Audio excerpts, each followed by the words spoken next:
Hey guys, Zul'jin here. Welcome back to another episode of Gwent.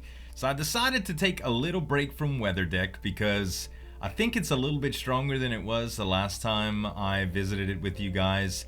And I'm kind of over Northern Realms right now. I'm just basically saving for some of the higher end cards. And with that, I decided that I would play a little bit with a different concept for the Monsters deck. I am enjoying all of the factions still, kind of exploring and stuff, but my card array is still a little bit barren in some of the other factions, so I'm choosing to kind of explore this monster strategy a little bit more full.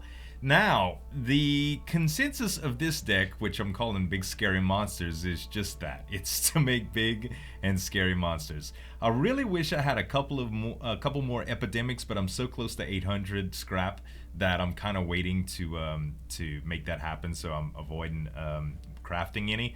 I'm using Adrenaline Rushes, Swallow Potions, Clear Skies, and Commander's Horn. Now, the Clear Skies, because I'm afraid of weather, the Commander's Horn and the Swallow Potions don't really go well with that, but they do match up when I need them, when it's not a weather deck. And unfortunately, the Clear Skies is not exactly like synergistic in the deck, but you need to have a little bit of balancing. I was using the Frightener because of the Clear Skies, and that way, but it just wasn't fitting. Typically, I wasn't getting it over 8 power, and I decided, why am I not just putting in another powerful creature in here? So I decided to put in Ice Giant, and the idea that every once in a while, when I do get a Frost that gets played against me, I can use Ice Giant and things seem to work out. So it's just one counter among many other strategies that come against me, but so be it. The idea is to start off round one really, really strong, and to ingest creatures and build up the power of one creature, trying to avoid the Scorch. If I think someone's going to play Scorch against me, based on what they're playing, a lot of the times I'll play 2 creatures and just hope that one survives, or I'll play gold creatures and have them bait something a little bit smaller.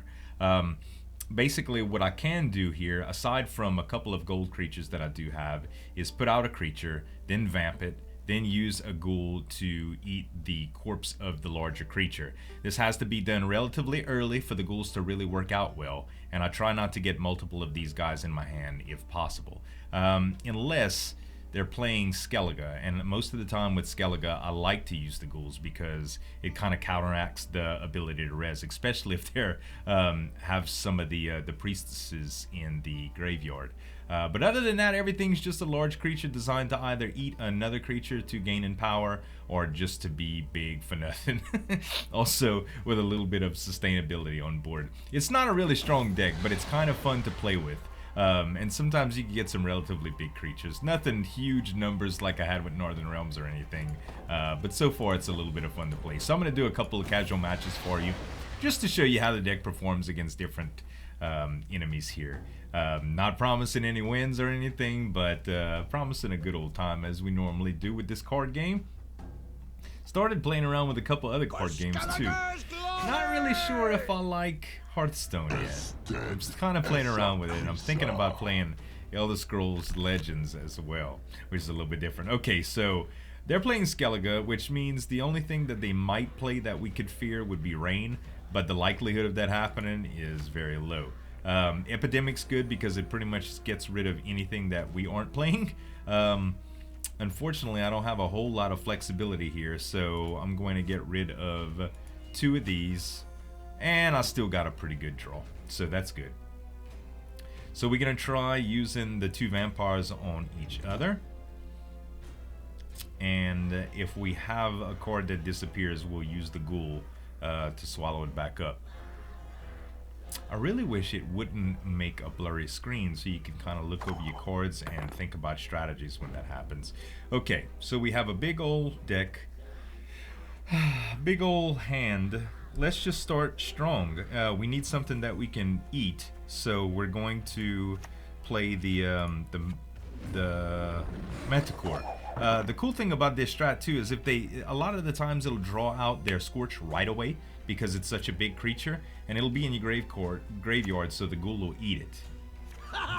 Sometimes they don't wait though. So now we can just vampire it. And it's still in our graveyard for the ghoul to eat.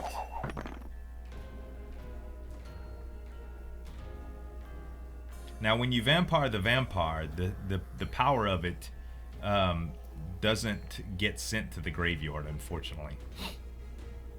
And a lot of time, not many people are expecting you to digest your own creatures without one of those arachnid behemoths on deck anyway. So we have something that will stick around. We don't have anything to really buff it, but we do have a removal that we can play. Do I think that this is a good time to play this removal? No. Although, if we play other creatures, we can add the adrenaline rush, but if we decide to let them catch us, what I should do right here is play the Commander's Horn, because we never really rely on a lineup of anything. Not at first, anyway. So this will be a 32 creature that we keep on board. And I'm gonna go ahead and use it. It works better if I would have had a Swallow Potion. Now, if they held the on to the Scorch the whole time, we're boned right here, but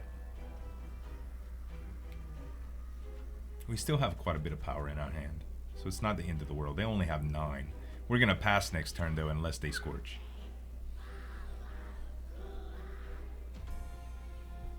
Or unless they play another 5 or 4. No, I still don't think I'm gonna Epidemic on that. Alright, that's fine. That is fine with me. I could get the 6 power back by using my other vamp. I don't think I want to do that though. I think I'm going to go ahead and pass and use the I don't want to overextend in my first hand. It's something that I do a lot in Weather Deck, unfortunately. So I doubt that they have the Scorch, because I think they would have played it already. And the thing that this deck does well is it eliminates a lot of removal cards that a lot of people use, like that little Thunderbolt. They'll also use cards like the Lacerate, which doesn't really hurt this deck. Plenty of stuff like this. Alright, so they had to play 2 cards to beat us by 2 points. Now the thing with Skellige though is they can resurrect everything, so this hand, well, I mean, we're likely to see these cards again, because that's just how they roll, but that's okay with me, unless they have some strategy that really... Nope, not really. Alright, so we did lose the first round, but we are starting with 2 more cards than they have, and we have a 26 power card on us. And unfortunately we drew Clear Skies. I'm thinking about reducing Clear Skies by 1, but against Weather it's so darn good. So it's their turn first.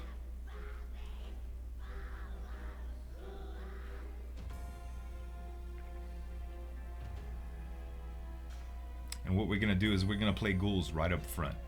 And that's going to take away some of the cards that they've already had. It's going to reduce our strength a little bit, but that's no problem. So we'll play a ghoul. And it took one of theirs too, which is good. But that's another good thing about playing big creatures, is that if that's all you have in your graveyard, you increase the likelihood of ingesting that. Alright, unfortunately... See, we got one of their on-crate warriors, but we could have got this guy, which, when we grab these, it's really, really hard against their decks. Nothing like yeah, they better. They better res it. Alright, so...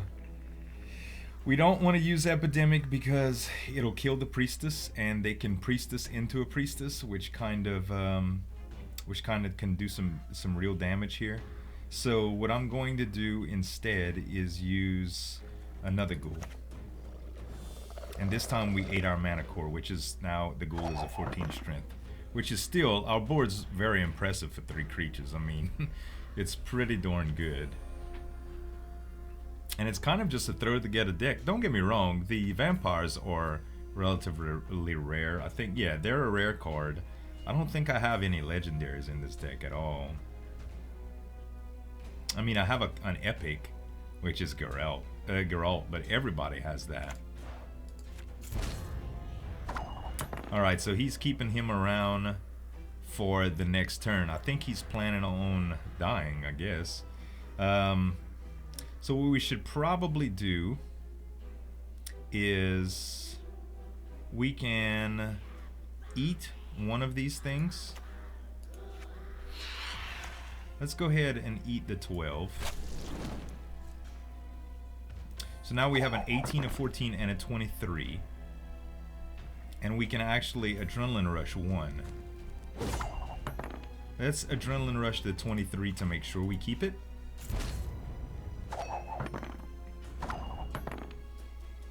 And now we'll pass. And we're likely to keep 2. Sometimes we only keep 1. But we're likely to keep 2. If we do keep... unfortunately, we kept the 1. But when you do keep it with an adrenaline rush on it, at least it keeps the adrenaline rush. Alright. So let's see what we can do here. Being that he plays this from the graveyard to gain strength and it's not gone, I think I'm just going to reduce its overall strength anyway right now. I think that's the best play. Well, I could probably get more value out of the card if they had more units on that row. So maybe I'll just play something. I could kill it too, because it's the only card on the deck, but it will gain power if I do that. So I don't want to do that. I'm going to go ahead and play just a Fiend here.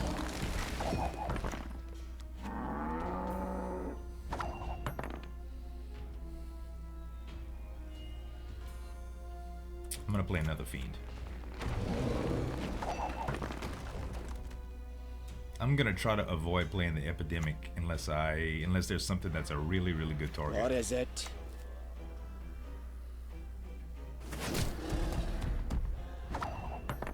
See, that might have been a pretty good play, what he just did, but I really think if I were to reduce this by 5, yeah, this will kind of nerf it. I think I'm gonna wait 1 more turn or 2 more turns before I do that. Let me play Erudit. Any last words? And now I'll play Geralt. Damn it. Coming to get ya. Alright, so this guy, if his strength is reduced below, he turns into a bear, which is bad because it gains in power, but he can still do damage to it on his own. But I would rather just destroy him, I think. I think that's what I'm gonna do. So let me go ahead and Epidemic now.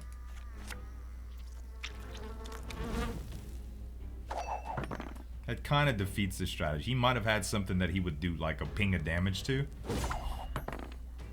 And I think that's all he had, ladies and gentlemen. That's it. That was a pretty easy round. I'm okay with that. I'm okay with that. Most of the time the matchups are a lot more difficult against me. Very, very hard to fight weather decks because I absolutely have nothing against them. Let's go ahead and play 1 more round and hopefully we'll get something that's not Skellige. Maybe we'll fight against the weather deck. Not many people play too heavy of weather, and I've been refining my weather strategy a little bit too. I had it really, really weather synergistic, and there were a few things that wouldn't add up. So I've been doing some tweaking to it, but I want to get a little bit more refined before I re-present it because I've already done a video on it. Actually, a couple of videos on it, I think. Alright, opponent found. Lately, I've been getting so many disconnects. I tried to stream this last night and I was getting a ton of disconnects. Alright. Whiskey Russ. So we're going against Northern Realms here. Alright. So we don't need the clear skies. The adrenaline rush is good here. I don't think we need 2 ghouls. Epidemic is very good here. Amlareth is pretty good in some cases. I think I would rather go for something else here. Fiend. At least we can eat it. Amlareth is a little bit situational. Okay, so the advantage of them going first is we can actually just epidemic whatever we want outright here. And because Reaver Hunters will keep coming out, we might do that. The thing about Reaver Hunters is they gain in strength. So if they only kept one in their hand, which most of the time Northern Realms does, that means they won't have to draw anymore to get more power on the board, and that's a bad thing. Now, it's a common strategy for Northern Realms to do this to weed out the removal. So if I went one round before I waited to do this, I may have the chance to do it, unless they have another one in their hand because they had a second draw. I think what we're gonna do here is just bait with the Erden. That way epidemic still can't affect us if we decide, if they play another 10. Nice mess you've got here. Alright, Blue Stripes Commando, add 2 strength to all of your copies of this unit wherever they are. So they'll all come out in different deals. I think I do want to get rid of the Reaver Hunter here.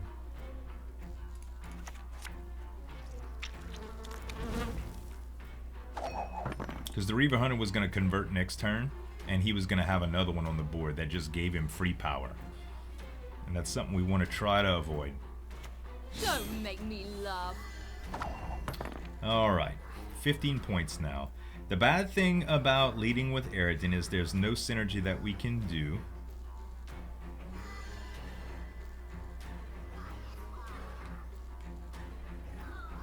I think... How about this? How about we bring a Mana Core out? That way we do have a ghoul to take it out the graveyard if it's hit by a Scorch.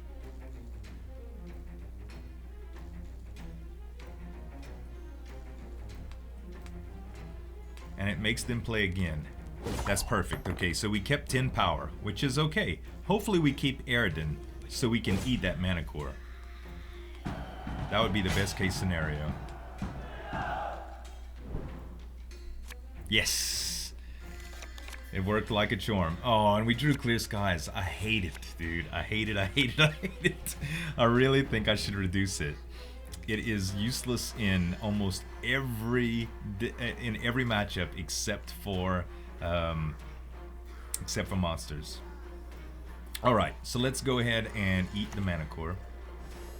Oh, I took their... didn't even think about that. An inconsistency between the server state and the local client has been detected, ending the game. Apparently, that happened on my side, which that was happening a lot last night when I tried to stream. Alright, well, that match was going pretty good. We'll do another one. That's the state of the game right now, ladies and gentlemen. There should be a little timer, is what I think, to, you know, to like, if there's any inconsistencies on the internet, it's instant kill, pretty much. So this is a weather deck, and this is where you're going to see that the deck really suffers, because a lot can happen on here. We really can't hope to buff anything. So we're going to play...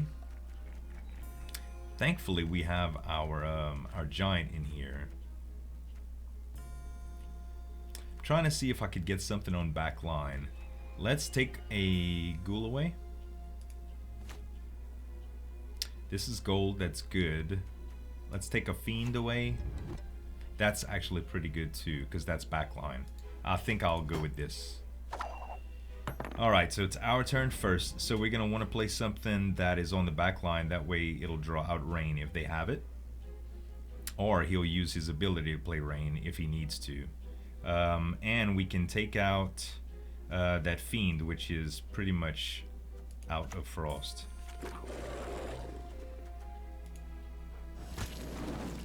And we draw another card, which is a Clear Skies. Now it came up for us, which is good.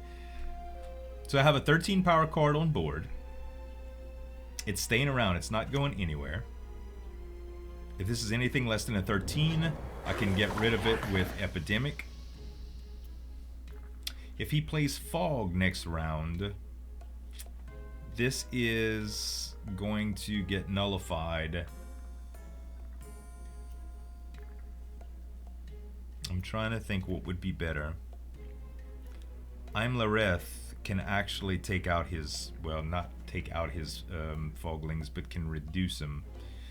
Maybe what I'm gonna do here is, yeah, let me epidemic. Let me just get that out of the way. Sometimes epidemic is a lot nicer because they play a card that gives them triplicate or something, and then they just boost it. Alright, so he might play Frost here. If he does, then I have an Ice Giant. I think what I'm gonna do is I'm gonna go ahead and Adrenaline Rush.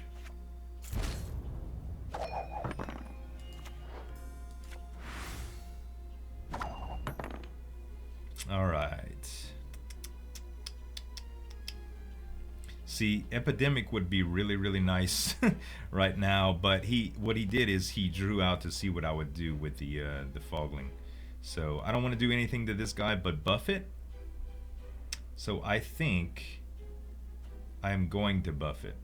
Now, a lot of people don't like the fact that Commander's Horn is used with only one creature on the board because you lose so much value with it. But when you think about it, it's gaining a lot of value for this strategy of the deck, so I'm going to use it anyway.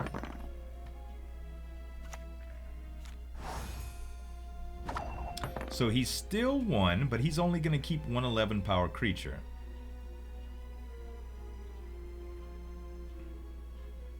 And I have nothing to boost, so I'm going to let him have it. And he can still use Rain right here, because you know he's sitting on it. He has it in his hand, but he's okay with winning that round. Okay, so he can still use it next round. I have a 26 power creature here, but and it's staying on board until next turn. The bad thing is Rain will nerf it, so it's a little bit hard to predict what to do here. The good thing is I have an 8 power creature, and he has 2 11 power creatures in there. So he used Frost. What I should do here is punish him for using Frost with an Ice Giant. But I could surprise him. Yeah, I don't want to play a Ghoul here because the Ghoul is going to just get consumed by the Frost. I could play Clear Skies.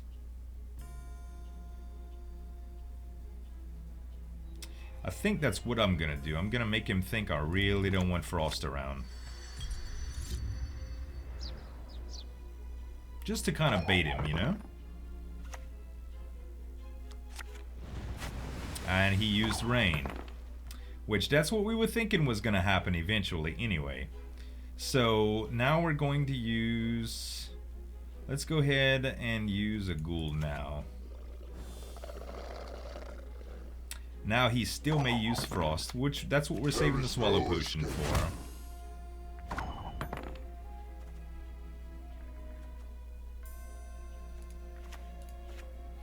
Let's eat the Ghoul.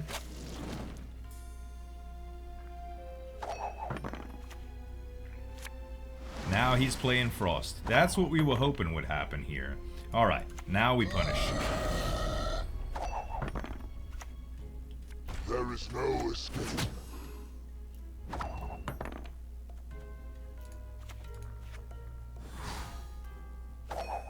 He can still Scorch it. The bad thing about this unit too is it reduces its strength if it doesn't have the Frost around, unfortunately.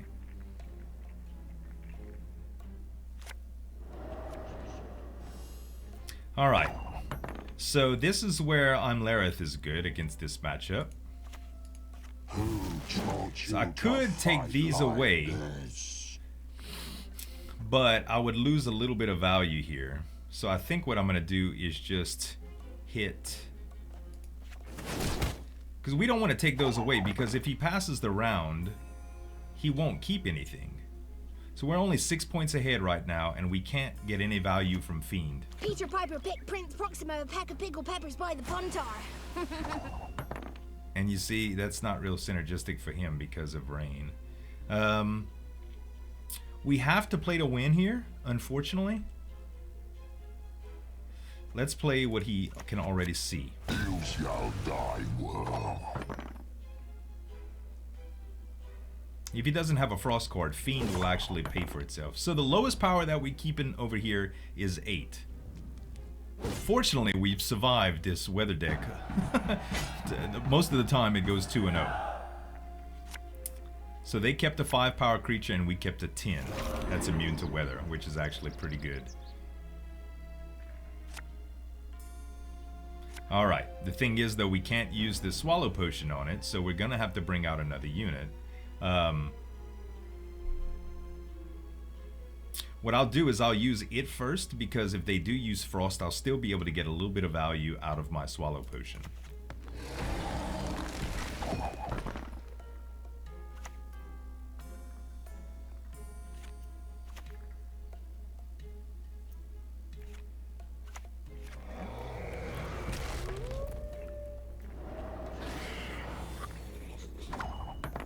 Alright. So let's go ahead and use Geralt. Damn it. And hopefully he will frost now. Nope, he won't. He's saving it for the best. Ah, he has it too. So likelihood he will, well, he might frost. Actually, this is what's gonna happen here. He's gonna lose 8 power and I'm gonna lose 16 or 15